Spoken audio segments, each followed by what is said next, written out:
केंद्रीय गृह मंत्री अमित शाह ने कहा कि 2 चरण में हुए 190 सीटों के चुनाव में भाजपा ने सेंचुरी पूरी कर ली है। ये चुनाव भ्रष्टाचारियों व भ्रष्टाचार करने वालों पर कार्रवाई करने वालों के बीच हो रहा है। इंडी गठबंधन के सभी नेता भ्रष्टाचार में डूबे हैं। 3 बार गुजरात के मुख्यमंत्री और 2 बार देश के प्रधानमंत्री के पद पर रहने के बाद भी नरेंद्र मोदी पर आज तक कोई भी आरोप नहीं है। इटावा लोकसभा सीट के प्रत्याशी डा.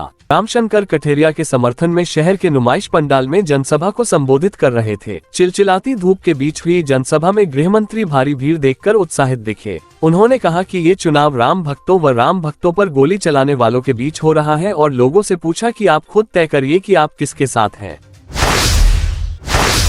बरेली लोकसभा के भाजपा उम्मीदवार के पक्ष में भारतीय जनता युवा मोर्चा के लोकसभा युवा सम्मेलन में उत्तर प्रदेश सरकार के उप मुख्यमंत्री केशव प्रसाद मौर्य ने कार्यकर्ताओं में जोश भरने का काम किया। इस दौरान उन्होंने बताया कि 80% वोट हमारे हैं, बाकी 20% वोटों का बंटवारा है।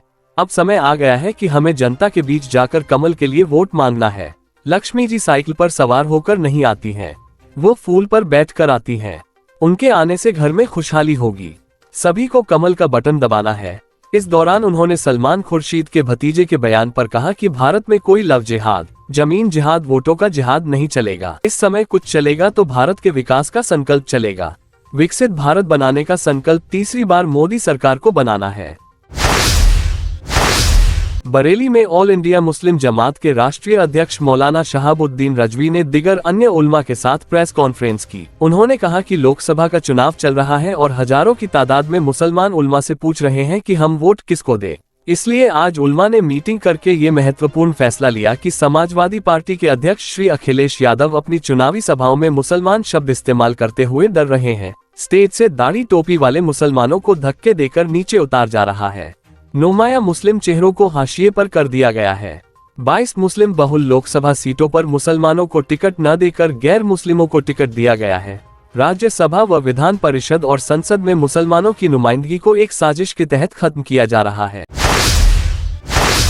बरेली में अस्पताल में भर्ती चाचा को देखने जा रहे युवक और उसके दोस्त की बाइक को ट्रैक्टर ट्राली ने रौंद दिया। हादसे में दोनों की मौके पर ही मौत हो गई। हादसे की सूचना पर दोनों के परिवार में कोहराम मच गया। भम्योरा थाना क्षेत्र के गांव डपटा श्यामपुर निवासी छोटेलाल देवचरा स्थित निजी अस्पताल में भर्ती हैं। सोमवार शाम करीब 8 बजे चाचा को देखने के लिए अभिषेक अपने दोस्त सुभाष के साथ बाइक से जा रहा था। रास्ते में जैसे ही उनकी बाइक बिछुरैया मोड़ पर पहुंची, वैसे ही पीछे से आ रहे ट्रैक्टर ट्रॉली ने बाइक को रौंद दिया। हादसे में अभिषेक व सुभाष की मौके पर हुई मौत। बरेली में रिटायर्ड दरोगा के बेटे का अपनी पत्नी से विवाद हो गया, जिस कारण उसने फांसी लगाकर आत्महत्या कर ली। जब इसका पता परिजनों को चला तो कोहराम मच गया।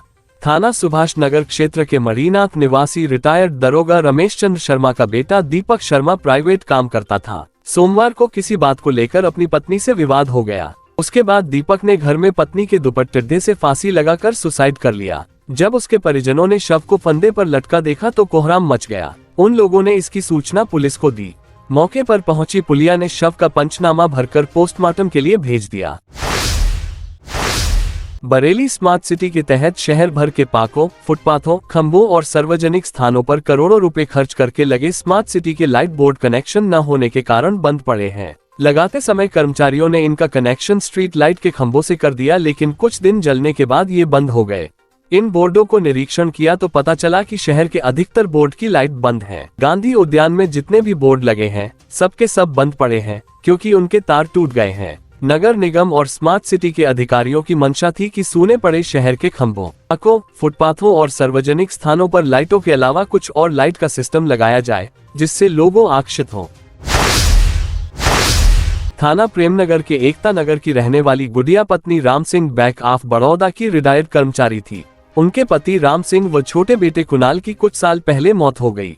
बड़ा बेटा भी शराब पीने का आदी था। दोनों बेटियों की शादी कर दी थी, जिसमें उनकी छोटी बेटी के पति की भी मौत हो गई। बड़ा बेटा अक्सर घर में कम ही रहता था। उनके घर पर छोटी बेटी साफ सफाई करने आ जाती थी। पड़ोसियों की माने तो उनकी छोटी बेटी सोमवार को साफ सफाई कर शाम को मार्टिन जलाकर चली गई। इस दौरान 10 बजे के समय पड़ोसियों ने घर से धुआं निकलता देखा तो तुरंत ही इसकी सूचना पुलिस को दी। मौके पर पहुंची पुलिस ने गुड्डी को गंभीर रूप से झुलसी अवस्था में जिला अस्पताल में भर्ती कराया। देर रात गुड्डी की मौत हो गई। दबंगों से जान के खतरे के साए में पूर्व चेयरमैन प्रत्याशी का परिवार। दबंग की धमकी के बाद पुलिस ने दर्ज किया था मुकदमा। अब पीड़ित परिवार पर समझौता करने का बनाया जा रहा है दबाव। आंवला पूर्व चेयरमैन प्रत्याशी सौरभ गुप्ता का वीडियो वायरल वीडियो में मुख्यमंत्री योगी से सुरक्षा की लगाई गुहार। थाना क्षेत्र आंवला नगर का पूरा मामला।